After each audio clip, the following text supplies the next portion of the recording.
Hi, my name is Rosalinda and I am a victim of domestic violence. And so I want to share a little bit about my experience of what happened when I reported it. So over the course of years, there were several incidents. Look at that. Nothing. So shut the fuck up.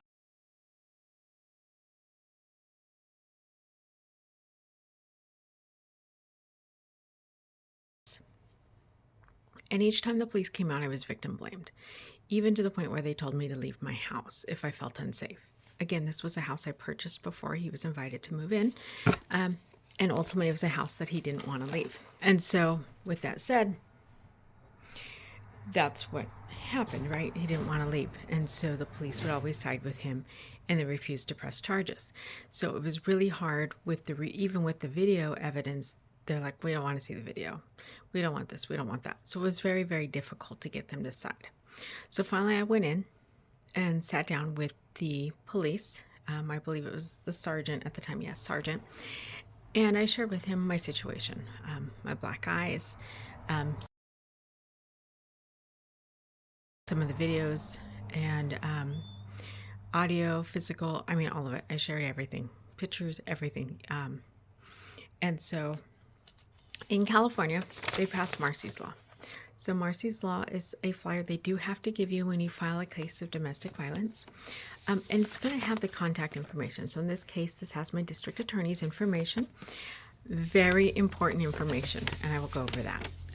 Also has a little information here from my police chief, what the Marsy's rights are. And I'm going to go through and read that because I think it's important to know what your rights are, what you can and can't do, and what they recommend, the best things for you. They have some resources, a lot of resource information. So this is required by law. You can probably go online and Google your county and Marsy's Law, and this flyer will probably come up because that's where I found this, an extra one. I have this that was given to me when I filed, had my case number. As soon as they file charges, which I expect next week, I should have a case number down here. So I can put on here so I can follow it online.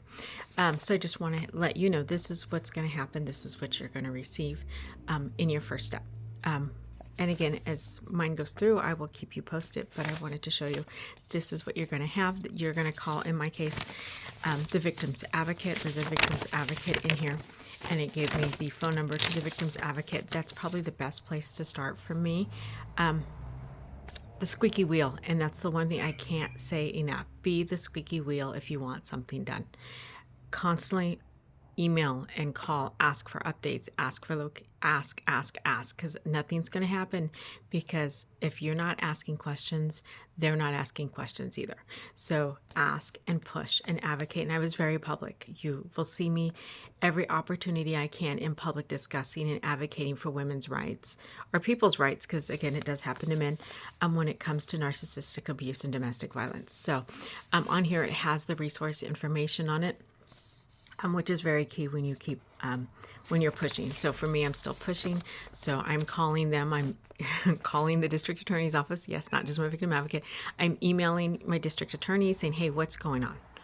What's going on? Why not? Right? I now have 8 violations of the restraining order. Why? Why am I the only one suffering consequences? Why am I the only one getting death threats? Why am I the only one?" And nothing's happening. There's no consequences for their action. Even when we were in court, he acted crazy in small claims court and nothing was done, right? So I'm asking why? And I'm very public about it. If you even go to my YouTube, I have a video as well about some of the research I've done for my master's degree in social work. But again, I got to tell you, I have it up on my refrigerator because this is the best thing that you can have. It's going to have all the information and resources for your county. If you're in California, Google Marsy's Law. There's also Claire's Law now, which I don't have a lot of information on, but you can have the right to ask if someone's been convicted. It will not give you anything if no one's convicted. So in my case, he's got, 8 violations plus the domestic violence. If charges aren't brought against him, that'll never show up, and you will never know if you're his new girlfriend or you're involved in the person that left me with several black eyes, dislocated. I'll post a picture. So I just want to let you know, this is what happens. Nothing happens overnight. The judge isn't just going to, unless you have video of him actually hitting you or bruising you.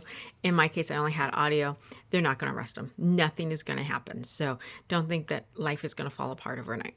you will have, unfortunately, a lot of time to prepare if they do press charges. So I just want to let you know, this is what you get. This is Marcy's Law. This is a flyer. It is online. So if you are a victim of domestic violence, please go look this up and look at what resources you have available in your area.